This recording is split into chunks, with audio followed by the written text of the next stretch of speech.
Fala, minha gente! Sejam todos muito bem-vindos. Estamos aqui hoje reunidos para mais um episódio desse nosso EcoarCast, o podcast que tem como objetivo trazer pessoas aqui que vão promover uma mudança significativa na vida de vocês. Mudança essa sempre de forma positiva, tanto para a sua vida pessoal quanto na sua vida empresarial. E esse convidado que a gente está trazendo aqui hoje é um convidado que eu vou confessar para vocês, gente. Quando me apresentaram ele, eu achei que eu era um cara conhecido no mercado, né? Mas eu percebi que esse homem ele é mais conhecido do que eu ainda. E ele tem uma particularidade, porque ele tem a mesma profissão, né? Ele exerceu a mesma profissão do meu sócio. Mário Rondon aqui, né? Que é o meu sócio. Vocês sabem que ele foi piloto da aeronáutica, né? Tive o prazer e a oportunidade de ficar lá por 13 anos. E aí, quando eu recebo o currículo desse nosso convidado. Gente, olha, tenente-coronel, aviador. É incrível quando a gente encontra assim, um companheiro de arma e pode trocar grandes coisas. E tem um episódio que a gente teve uma dinâmica, né?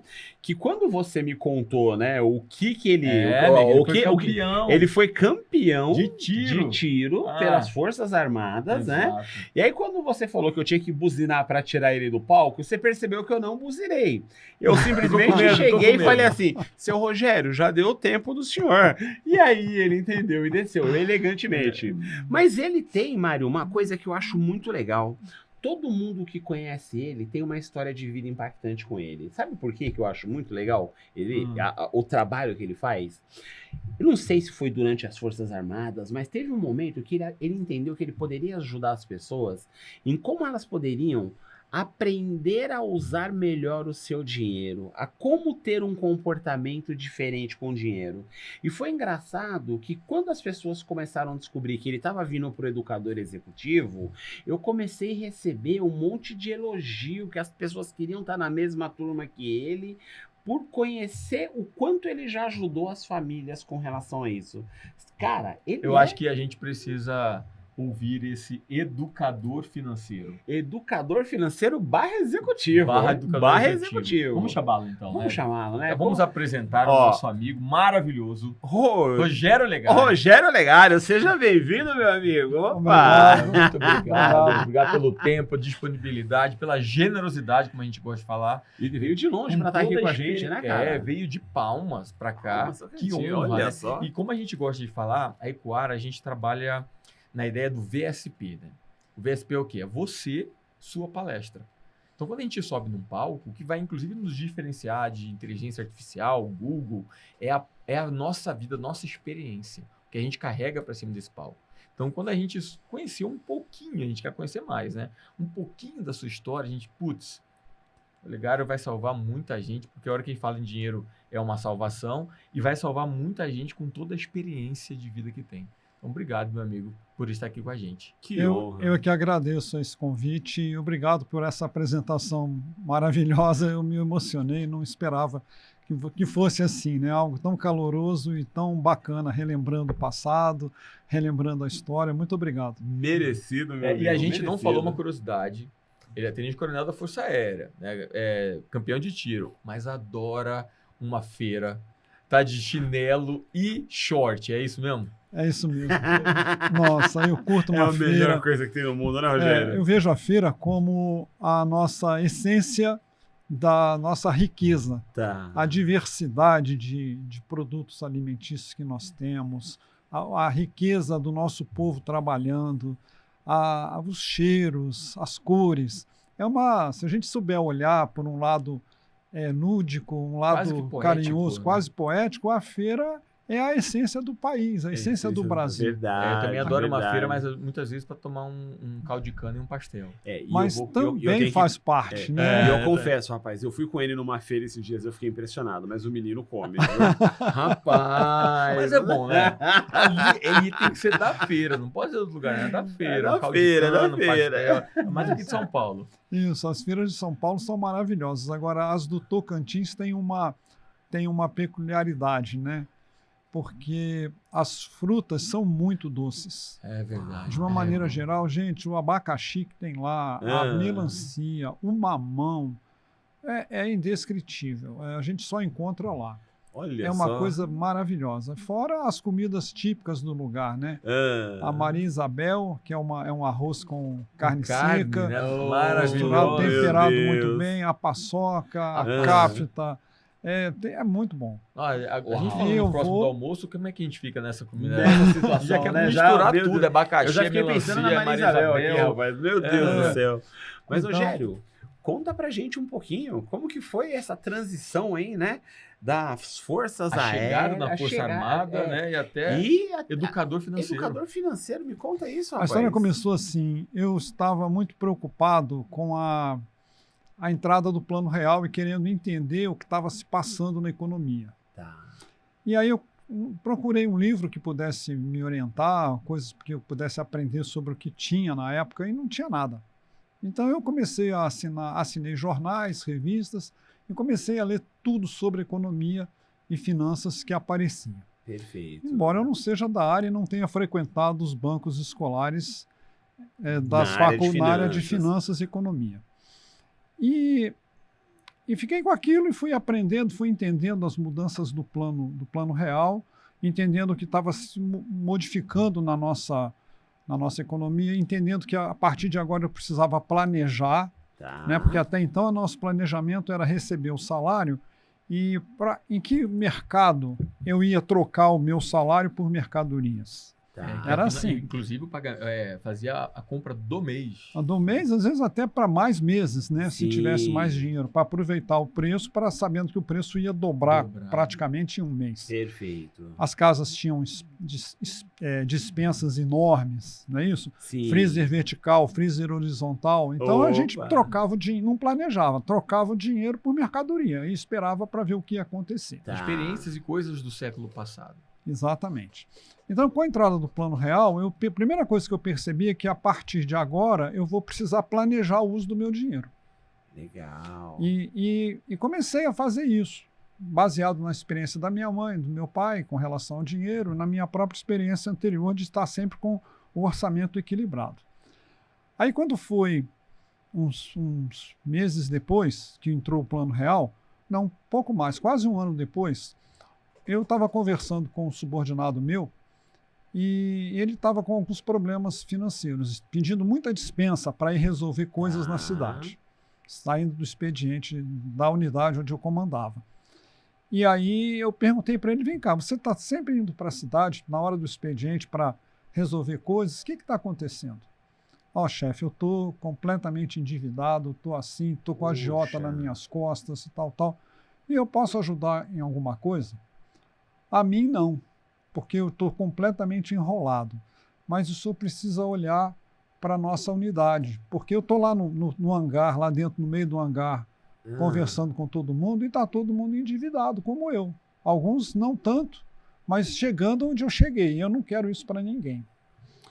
Aí era um suboficial desses mais velhos, ele era até mais velho que eu.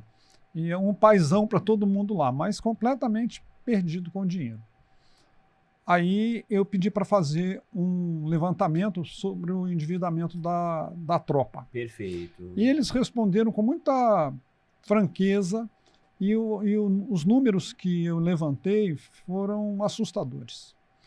Praticamente 90% tinha algum tipo de dívida. Isso despertou em mim uma certa preocupação com a segurança de voo.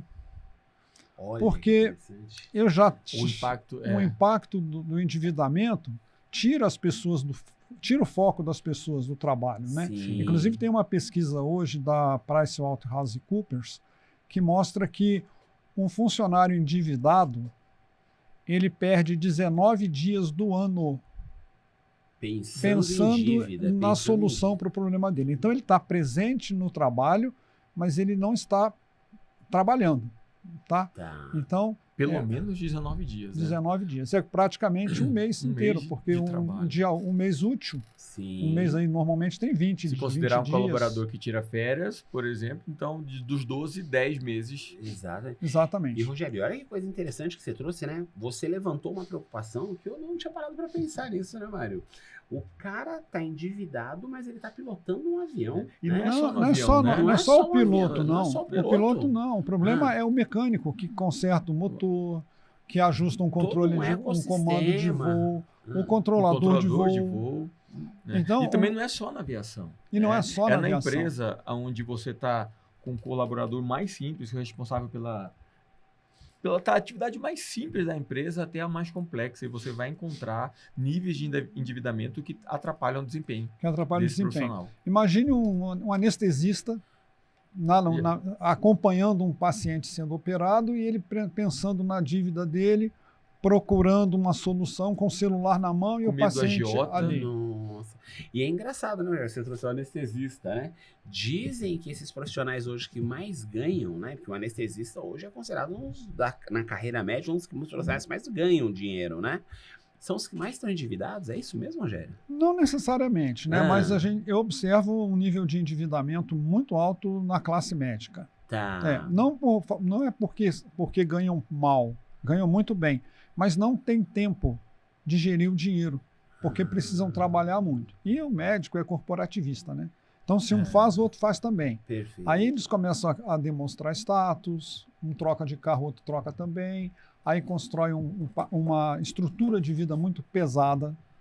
Que o outro quer acompanhar. Aí tem que trabalhar mais para acompanhar, para dar conta daquela estrutura. Você traz uma questão comportamental. O dinheiro não falta para ninguém. O problema é o comportamento. É isso que me chamou a atenção no Rogério. Porque assim, esse trabalho... eu já teve várias pessoas que eu conversei, Mário, que sempre falaram sobre educação financeira, né?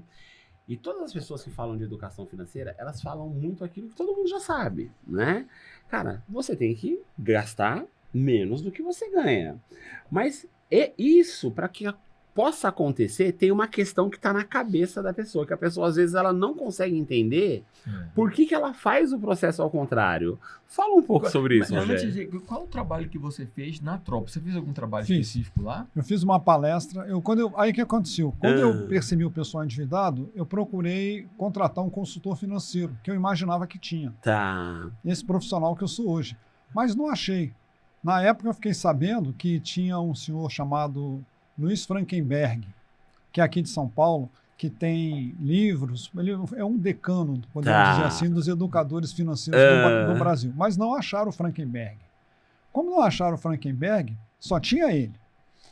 Eu falei, então, já que não tem, eu vou falar com eles baseado naquilo que eu estou fazendo comigo, naquilo que eu estudei, que eu li. E resolvi fazer uma palestra para os meus subordinados, morrendo de medo porque eu estava me metendo na vida deles, na vida pessoal e não na vida profissional. Chamei eles lá num dia à tarde, fiz a palestra e... O comandante da... Não, eu era o comandante da unidade. Né? Então mas só para a minha unidade. As outras unidades da base, cada um com o seu problema.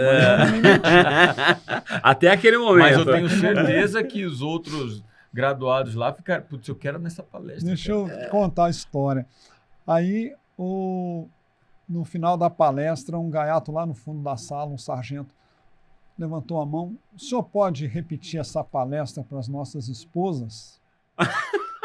Aí, antes que eu pudesse, eu levei um susto, né, com a pergunta. Eu falei, opa, gostaram.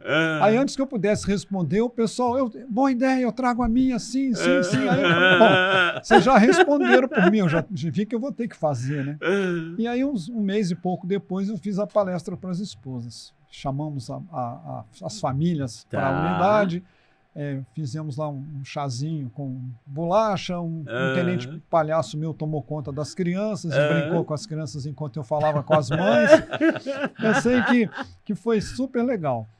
E isso foi numa sexta-feira à tarde. Quando foi numa sexta-feira de manhã. Quando foi na segunda-feira de manhã, meu telefone vermelho toca. Aí era o meu comandante geral da área me ligando. Quero você aqui na minha sala amanhã de manhã. Aí, qual é o assunto? Adianta alguma coisa que eu possa preparar e tal? Não, só quero você aqui. Aí fui lá no centro do Rio de Janeiro. Nessa época eu estava na base aérea de Santa Cruz. Tá. Aí ele chegou para mim, você é aviador ou economista? Aí eu já fiz logo a ligação com a palestra, né? O que ele sabe que eu não estou sabendo? O que aconteceu? Então fiquei sabendo que você fez uma palestra sexta-feira para as esposas. Começou a conversar fiado. Você sabe que você está se metendo numa área que não é sua, que você não tem preparo acadêmico para falar sobre esse assunto, você tem reserva de mercado, você não paga o Conselho de Economia, por conta disso eu vou te punir. Aí eu falei, putz, onde é que eu me meti, né? Onde eu fui amarrar meu bode? E uma preocupação legítima. Legítima. Né? Aí eu falei, putz, e agora? Ele continuou, mas o tom da conversa não era aquele tom de chamada de atenção, de punição, não. Tá? Tem alguma coisa estranha. E aí ele mudou o assunto um pouquinho, falamos de outras coisas, mas, brigadeiro, e a punição? Ah, a punição. A punição é repetir essa palestra para a base tal, para o pelotão tal, para o esquadrão tal, porque olha aqui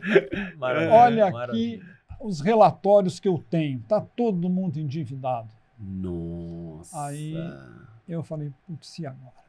E agora? Onde eu me coloquei meu bode aqui? Aí, cara, falei, o jeito agora é assumir a missão, né? É a missão, né? Missão dada é missão cumprida, né? Aí eu fui estudar mais, né? Pedi um tempo para ele para me preparar melhor, afinal de contas agora eu vou falar para fora, não para minha unidade. Não sei quem está ouvindo, não sei qual é o preparo do pessoal, qual é o nível de problema.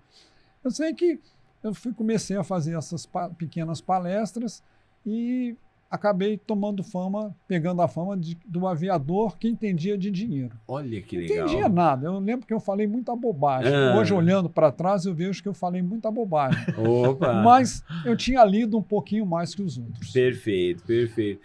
Aí acabou meu comando, eu fui transferido para Brasília, lá para a Comissão de Promoções de Oficiais. Quando eu me apresento lá, o presidente da comissão que me recebe, que seria o meu chefe, já estou sabendo das suas incursões na área financeira e Eu gostaria... Incursão é um ataque militar, entendeu? Vou lançar uma bomba, vou fazer uma missão de reconhecimento em tal território, chama-se incursão.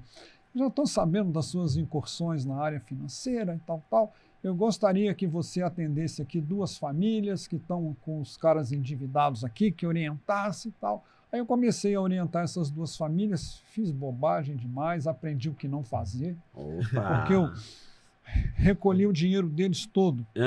Botei sobre a minha gestão para comprar uma bala, tinha que ter uma justificativa e tal.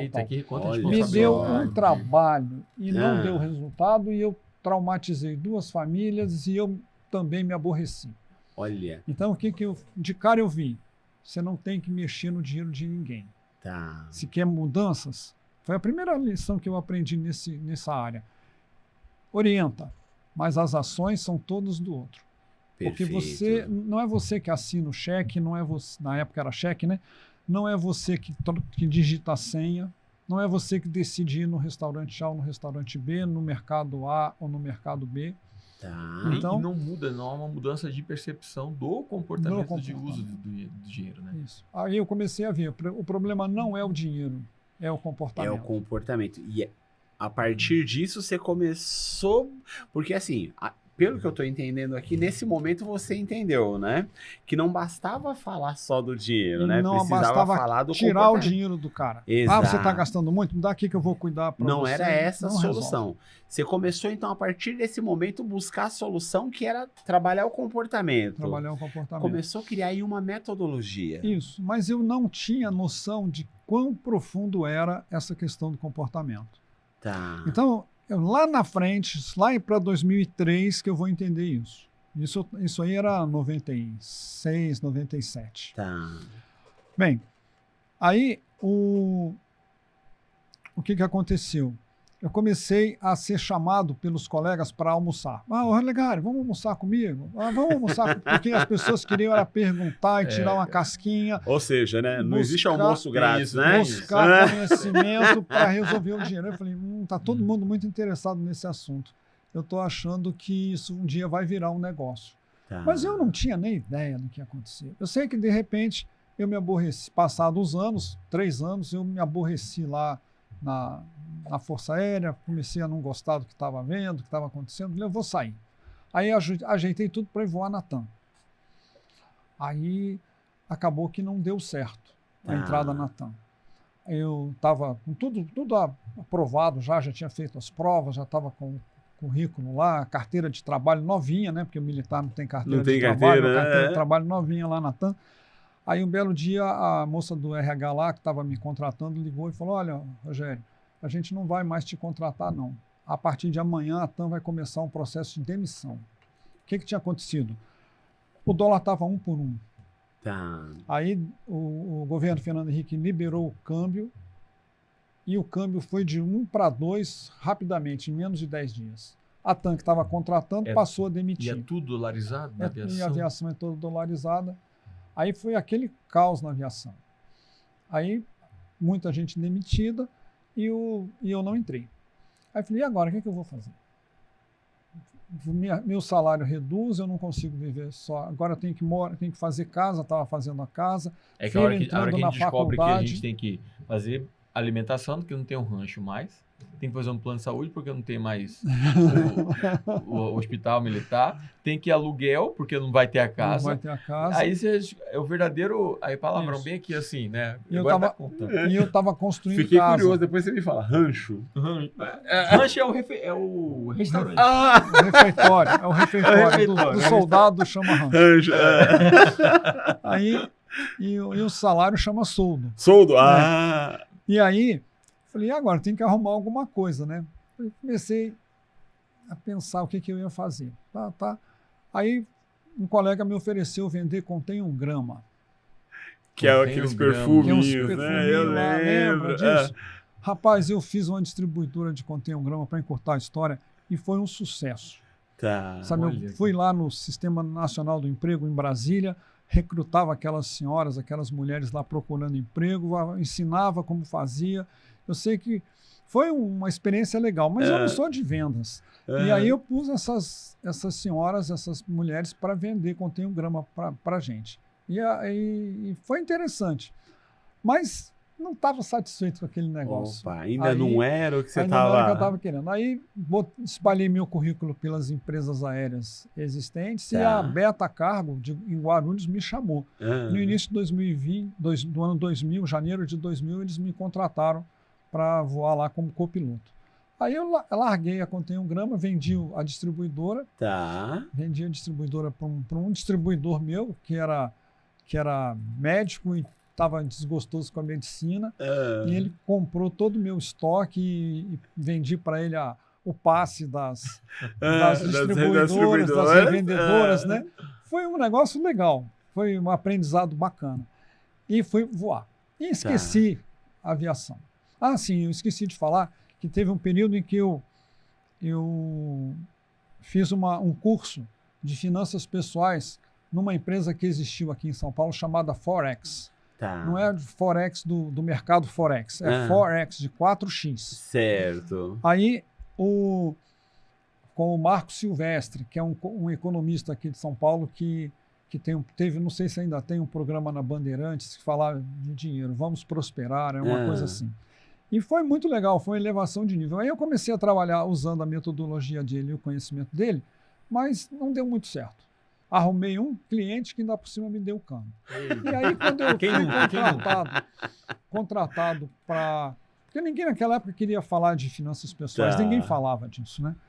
E aí eu fui contratado pela Beta e abandonei essa história de consultoria financeira nem nada. Quando foi... E a Contém um Grama. Aí quando foi em 2002, um colega meu me ligou. Vai ligar para você uma pessoa aí. Aí tá legal. Aí era uma mulher querendo consultoria financeira. Mas eu não estou mais fazendo isso e tal. não aceitei a proposta que a mulher queria. Falei, não estou mais fazendo isso, estou desatualizado e tal. Aí ele me ligou de volta, o colega. Poxa, eu encho a tua bola e você não vai fazer o serviço?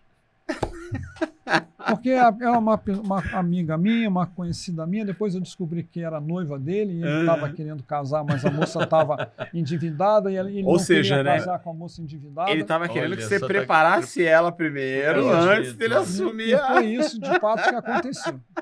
E foi exatamente o fato que aconteceu. Até que é um rapaz inteligente, né? É um rapaz inteligente, né? Eu quero casar, mas endividado não. Opa!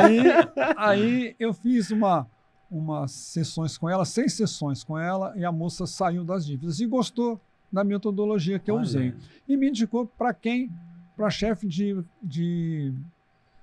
para chefe do Serviço Social do Banco Central. Tá. Aí fui lá conversar com ela. Não estava muito afim, não. Porque estava focado na aviação. Estava resistente ainda, estava resistente. Aí fui lá, quando eu chego lá, essa pessoa, Dona Miriam, ela estava envolvida com os mesmos problemas que eu tinha lá na base aérea de Santa Cruz com o meu esquadrão. Olha só. Ou seja, funcionários do banco endividados e eles preocupados com o problema. Você vê, né? Pessoas que já lidavam com dinheiro, com finanças endividadas. O governo Lula já tinha inventado a questão do consignado. E o funcionalismo público caiu de cabeça, entrou de cabeça nessa. Sabe? E aí endividaram-se. É que é muito fácil, né? Muito fácil, aí, né? Facilidade de crédito e tal, e aí o problema estourou. E aí o empréstimo é uma bola de neve. Bola de neve. Resumindo, Dona Miriam me pede para eu fazer uma palestra para o Banco Central. Uau! Aí eu falei, peraí, não, mas não tenho competência para isso. Porque nós temos economistas aqui, tem gente renomada, tem gente que conhece. Não, eles sabem aqui resolver os problemas macro. Tá. Os problemas de governo, o dinheiro público, contas internacionais, mas ninguém olha para casa, ninguém olha para finanças domésticas. Tá. É disso que eu quero que você fale. Aí eu tomei coragem e fiz. Ela me orientou como contratar, porque eu não sabia de nada, não tinha a menor noção de como vender serviço para o serviço público, né?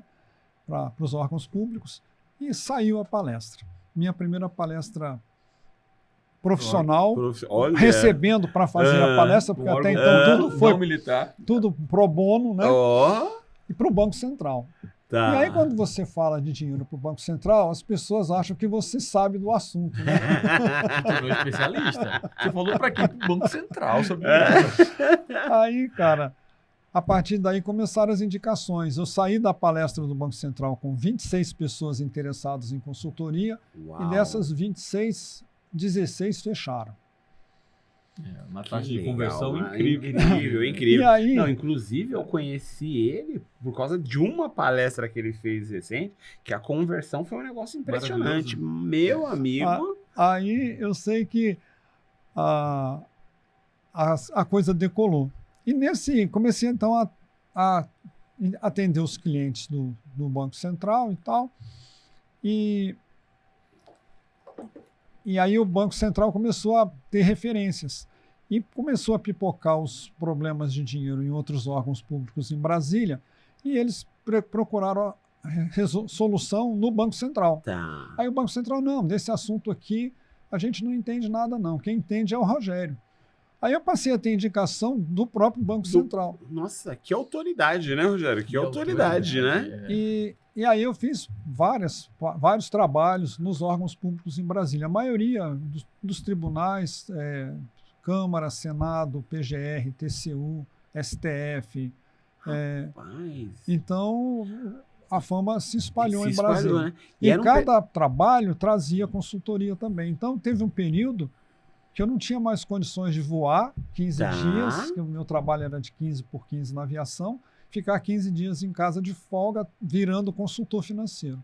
Aí, um belo dia, eu precisei fazer uma escolha. Aí eu pedi demissão da Beta. Eu saí da Beta em março de 2006.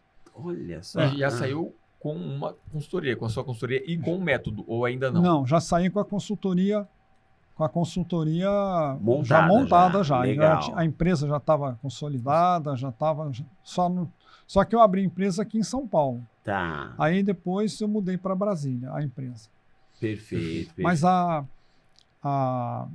Mas teve uma virada muito interessante aí que em 2003 eu conheci a Angélica Rodrigues Santos, uma psicóloga pioneira nas questões emocionais relacionadas ao uso e manejo do dinheiro. E aí eu fiz uma associação com ela, uma parceria com ela, e aí nós passamos a trabalhar juntos. Legal. Onde ela falava das questões emocionais e eu entrava com as questões financeiras. E foi aí que eu fui aprendendo sobre as questões emocionais relacionadas ao dinheiro. E ela me incentivou muito a estudar ou fazer formações na área de comportamento. Então, eu fui estudar análise transacional, constelações familiares, psicogenealogia, PNL. E tem muitas questões, até de PNL, que eu uso no próprio trabalho de consultoria. Perfeito. Quer dizer, vai muito além apenas de criar um método, uma estrutura, um processo de manejo do dinheiro. Muito além, né? E a outra coisa também nesse período que me chamou muito a atenção foi a mudança do processo, da metodologia do uso do dinheiro em si. Por quê? Esse caso é muito interessante também. Eu estava num voo de Manaus para São Paulo num domingo de manhã, céu azul, tudo tranquilo, pouca gente voando, o avião redondinho, embora voava Boeing 707, velho, né? E dificilmente o avião estava 100% redondo. O 707. Não tinha. Uma hora o piloto automático não funcionava, outra hora tinha um problema de vazamento. Conversa que você nunca mais vai no avião. Mas agora as famílias são outras, as famílias de avião são outras. Meu Deus, eu já tinha um pânico. Estava um dia super tranquilo. É que o César tem medo de avião, é por isso. E aí eu combinei com o copiloto, que eu era o comandante, e o copiloto era um cara bem atualizado, bem esperto também, bem profissional. Falei, fulano, vamos dividir aqui um descanso? Bora. Aí comecei descansando. Aí meia hora para cada um. Nessa meia hora, comecei a pensar num caso que eu estava atendendo em Brasília, de um cliente que eu ia falar com ele nos próximos dias. E pensando nele, como é que esse cara não faz isso? Por que ele está fazendo assim? Será que está acontecendo aquilo? E vislumbrando lá essa possibilidade de achar uma solução para ele. Aí não dormi. Aí deu o tempo de combinado de descanso, agora você. Aí agora eu tomei pé do avião, né? Deixa eu saber onde é que eu estou. Olhei posicionamento, consciência situacional, né? Olhei onde é que nós estamos, para onde a gente está indo, proa, altitude, próximo fixo, combustível. Aí virei para o engenheiro de voo e falei, fulano, me conta aí como é que está o petróleo. Aí ele, peraí, comandante, que eu vou calcular. O petróleo é como se fala como é que está o combustível. Peraí que eu vou calcular. Aí ele deu lá uns 2 minutos e ele respondeu, comandante, nós estamos com 40 mil libras por hora, 40 mil libras nos tanques, estamos gastando 8 mil libras por hora, temos 5 horas de autonomia. Cara, quando ele falou isso, eu bati na testa e falei, putz, grila, estou ensinando tudo errado. Aí o copiloto, ensinando o que, comandante? Aí, eu estou ensinando, não é aqui não, é lá em Brasília. Aí o que aconteceu na minha cabeça? Eu estava na consultoria ensinando e pedindo para o cliente anotar o que gastou para saber para onde o dinheiro foi.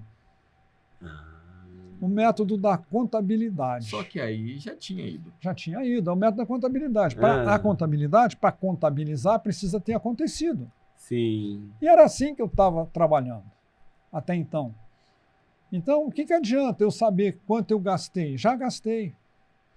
Então, esse foi a virada, porque a hora que ele me falou que tinha tantas libras a bordo, estava gastando tantas libras por hora e tinha 5 horas de autonomia, aí foi a virada.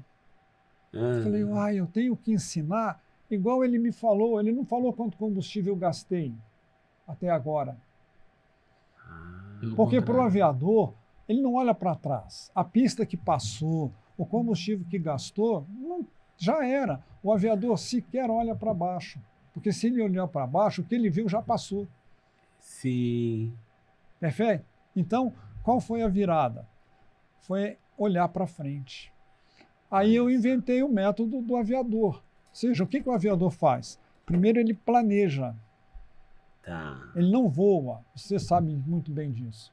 O Mário sabe muito bem disso. O aviador ele vai fazer um voo, por mais simples que seja, tem que seja subir na vertical do campo, testar o avião e descer. Tem um planejamento. Tem os procedimentos de emergência, tudo na mão, tudo atualizado, todo mundo avisado o que vai ser feito, tudo combinado antes.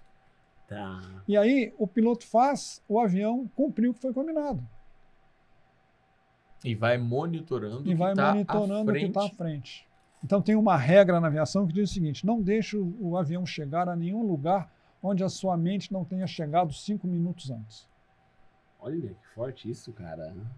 Quanto mais rápido o avião, mais rápido você tem que chegar lá também. Mas os 5 minutos vão ser um espaço maior, mas tem que observar isso. Então, não era assim que estava acontecendo. Tá. Aí o que eu comecei a pensar? Primeiro eu vou ter que fazer igual a gente faz na aviação. Primeiro planejo o que eu vou fazer com o dinheiro. Antes de recebê-lo, eu vou receber 10 mil, o que eu vou fazer com esses 10 mil? Ou seja, para não mandar ele de qualquer jeito também, né, Rogério? Eu tenho que fazer isso. Tem as minhas obrigações, tem aquilo que eu quero fazer, tem meus sonhos, eu tenho que distribuir isso dentro do dinheiro que eu recebo. E agora, primeiro fez o planejamento, aí agora eu faço cumprir o planejamento. Inclusive, vícios de consumo são percebidos aí, né? São percebidos aí. Olha. Aí eu comecei a fazer isso. E aí foi a virada. O meu cliente que entende a metodologia, ele muda completamente o dinheiro dele. Uau. Então não é o método aviador. O método do aviador. Chama método Librata. Né? Do Librato. Da Librata, que é o nome da minha empresa hoje. Tá.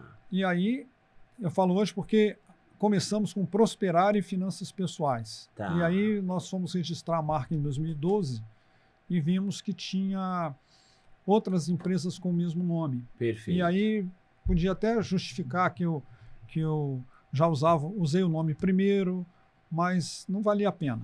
Era um desgaste desnecessário. Aí nós fizemos um trabalho de branding e trocamos o nome para Librata, que significa equilíbrio, que é o que a gente leva para as pessoas. Perfeito. A gente não promete nada, não promete riqueza, não promete tranquilidade, a gente não vende sonhos, a gente simplesmente vende equilíbrio. Trabalha com a realidade. Com a realidade.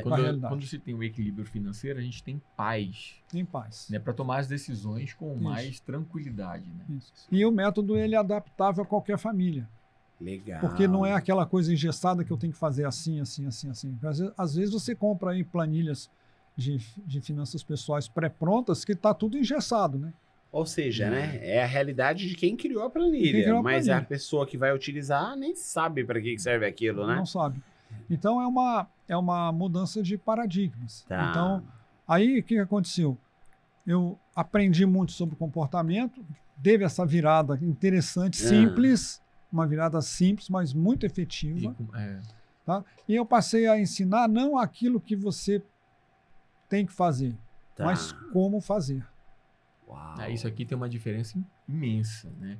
Como você vai olhar para frente o seu consumo a partir do que você tem aqui para gastar, né? E se você tem qualquer eventualidade, não, agora eu vou viajar, mas pera, não está previsto.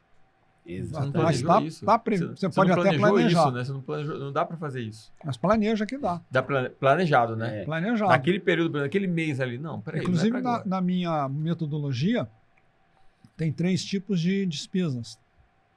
Despesas futuras, que são as viagens, a troca do carro, o IPVA e o IPTU do ano que vem, o material escolar do ano que vem, a festa de Natal, a sua festa de aniversário. Olha só. A perspectiva. Olhar para frente. É um pedacinho do planejamento. Depois as despesas mensais. Que é aquelas obrigatórias. Aquelas obrigatórias, que são relacionadas às obrigações. Tem uma data de pagamento e se você não cumprir, Tem juros, multas e corte de serviço. Tá. E tem as despesas do dia a dia, que são aquelas que você decide se vai gastar mais ou menos. Tá. Por exemplo, supermercado, padaria, açougue, restaurante. Então você não tem obrigação com ninguém. É uma decisão sua. Você pode ir no mercado hoje gastar R$3.000 comprando, fazendo estoques, ou pode ir no mercado hoje só comprar o jantar.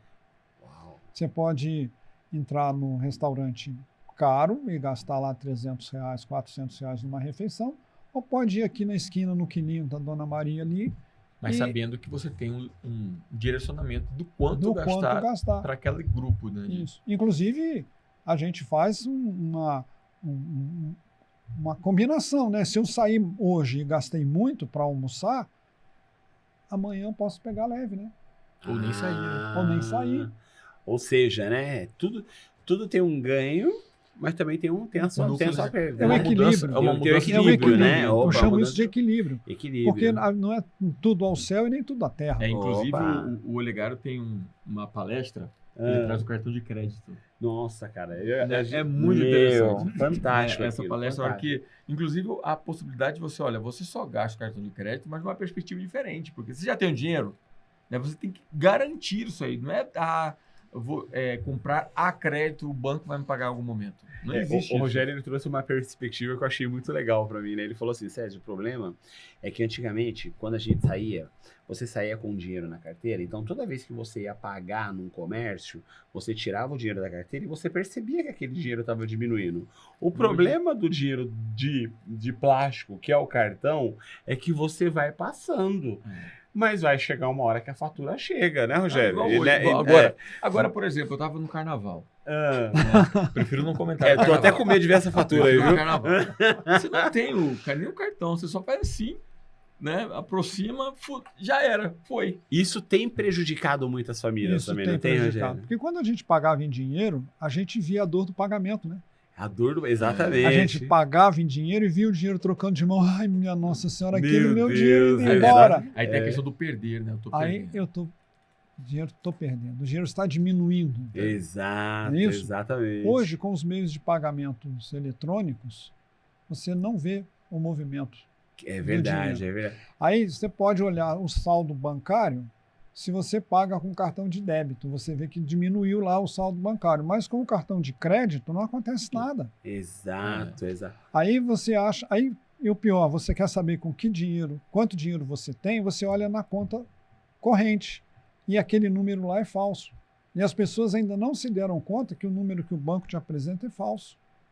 Porque aquilo que você pagou com o cartão de crédito, embora não tenha saído da conta ainda, esse dinheiro não te pertence mais. Não é exatamente, exatamente. Então, esse dinheiro já está comprometido. Só o novo dono do dinheiro ainda não o pegou. Exato. Mas esse dinheiro não é seu mais. Então, deixa ele lá. A ideia é que você faça a compra, pague com o cartão de crédito, usando o cartão de crédito como meio de pagamento e não meio de crédito. Sim, sim. Ou seja, né, é uma mudança na linha de raciocínio. Então, uma coisa interessante, você empresário, dono de empresa, inclusive faz muito sentido fazer um diagnóstico para ver como é que está o seu time. Porque pode ser que o time endividado esteja desempenhando pouco. Então, não adianta colocar processo, consultoria, IA, já que o time não está saudável. Exato. Né? Isso aqui é essencial, né, para a nossa vida atual, principalmente. Né? Exato. Eu posso fazer esse teste, viu? A gente pode testar. É isso que eu queria... Eu tenho aqui uma ferramenta para testar o time. Então, o empresário entra em contato com a gente prepara uma lista de e-mails dos funcionários e o funcionário cadastra lá, dispara para ele, cadastra e anonimamente. Eu dou para ele o resultado. Ó, a sua empresa, 50% dos que testaram estão endividados. Legal. Aqui o grupo mais endividado é o grupo da diretoria tal, da produção, das vendas. Entendi. Pessoal do transporte. E se você quiser o contato do Rogério, é só falar com o Césio Júnior. Rapaz, quando eu conheci esse homem, eu falei assim, Rogério, a gente precisa levar esse seu conhecimento para as empresas. Porque, Rogério, é impressionante. Como eu recebo hoje reclamação de donos de empresas, que eles me falam o seguinte, Césio, cara, eu preciso fazer alguma coisa. Porque, ó, o cara me pede vale toda semana. O cara, ele me pede pra mandar ele embora, mas deixar ele continuar trabalhando, ou coisa que se eu fizer isso, eu tô fazendo uma coisa errada perante a lei, mas aí o cara me conta a história, eu tô devendo pro agiota, é cara que às vezes vem me pedir dinheiro emprestado, então, ou seja, talvez tem muita empresa ainda que não percebeu que talvez ele não chegou na produtividade máxima que ele precisaria ter, porque ele tá com um funcionário ali trabalhando, mas que ele não tá com a cabeça na empresa. E hoje, o que eu gostei muito do seu trabalho é que você está propondo as empresas a resolverem essa questão. Porque simples, você, né? De uma forma simples, né? Simples. Você começa isso através desse diagnóstico, você apresenta para essa empresa, e a empresa tem a opção de te contratar para ajudar esse time. E assim, eu acredito que você tem resultados fantásticos com as empresas que você já fez esse trabalho, né? Sim, tenho muito boas referências. Poxa, Rogério. Rogério, se você pudesse deixar uma mensagem para o nosso ouvinte, para o seu ouvinte, né, o ouvinte da Ecoab, do EcoaCast, o que você poderia falar para eles, deixar para eles com relação à educação financeira? Gente, muita gente pensa que não há solução. Nossa, eu estou quebrado, estou completamente endividado, não tem solução alguma. Mas, gente, a solução existe. A ideia é um método que funcione e aplicar esse método. Conhecer um método que funcione e aplicar o método. Porque a gente viver endividado não dá certo, não. É pressão demais, a vida fica pesada, fica difícil. E a primeira coisa que pode fazer para começar a facilitar esse processo de mudança, que eu falo, é destralhar-se. Destralhar-se. Adorei. Tira a estralha, porque... Eu falo que a vida é uma caminhada do berço ao túmulo. Olha, cara. Quantas malas sem alças você está carregando nessa caminhada? Meu Deus. Ou prefere fazer essa caminhada, vamos. ou prefere fazer essa caminhada com uma mochila bem levinha, para apreciar a paisagem. E que realmente faz sentido as coisas que estão dentro dela. Então, tem muita gente endividada porque está carregando malas sem alças que não são suas. E estão sofrendo, né? Estão sofrendo, vivendo com dificuldade. Essa caminhada está muito pesada.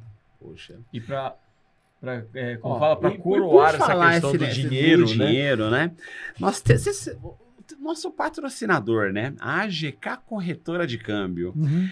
Tem tudo a ver com você. Apesar que foi o seguinte, né? Quando eles me falaram, dá esse brinde pra ele, dá esse presente pra ele, eu falei, mas, rapaz, o homem, ele manja tudo de dinheiro. Mas ele falou, dinheiro não aguenta desaforo, e quanto mais, melhor. Então, eles falaram assim, ó, mandaram te entregar esse dólar da sorte. É um dólar mesmo, hein? Ó, esse aí ele falou pra você guardar na carteira que vai trazer muitos outros dólares pra você. Nossa, que legal. E Rogério, e para todos os seus clientes. E para todos os seus clientes. Nossa, ó. Não foi nem dobrado. Não, você viu? Nossa, novíssimo. E ele sabe que, não sei se você gosta de um chazinho, de um café quente, do chá ao whisky. Eu sei que ele gosta de um vinho. Um vinho. Ó, mandaram aqui um copo térmico para você, com todo o carinho. Opa! Nossa, que bacana. Muito obrigado. E, meu amigo, obrigado. Tá? Obrigado também ao nosso patrocinador, a AGK, Orlando, Ivan, Ju, Léo. Valeu demais, tá? Jonas. Joe, parabéns para vocês aí pelo trabalho incrível, com mais de 32 anos de um trabalho de internacionalização dos serviços. E quem tiver interesse, ó, entre em contato com a AGK. E quem precisar conhecer mais o trabalho do Rogério, quiser ter a palestra dele, você faz a palestra hoje tanto online, né, Rogério, quanto presencial, né? A palestra online é até uma forma de conscientizar o time para poder fazer o seu teste, né? Sim. E quem precisar, ó, www.ecoarpalestras.com.br, Rogério Olegário, nosso palestrante hoje. E galera, como o Mário sempre diz, bora voar e bora ecoar.